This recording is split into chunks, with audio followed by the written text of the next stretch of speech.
ఏం చేస్తున్నావు? నీకు ఆ కప్పులో పౌడర్ ఎవరు వేశారు? నువ్వు వేసుకున్నావా? పౌడర్ ఎక్కడ దొరికింది నీకు? ఏంటి మేకప్ వేసుకుంటున్నావా? ఏదో ఒకసారి చూపించమ్మా మొహం. ఇంకెదురుగా అర్థం ఎవరు పెట్టారు నీకు? డాడీ పెట్టారా? దొంగ. చూపించు ఎంత పౌడర్ వేసుకున్నావు. చాలు పద, ఫేస్ వాష్ చేస్తాను పద. ఏమి? ఎందుకు వద్దు? ఎందుకు వద్దమ్మా? చాలమ్మా, నోటికి తగిలించకూడదు. ఇటు చూడు ఒకసారి. పద, స్నానం చేసుకుంటా పద. అయితే హాయ్ ఫ్రెండ్స్ అంట.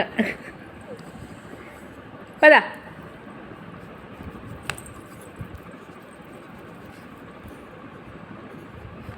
గల వేసుకుంటావా?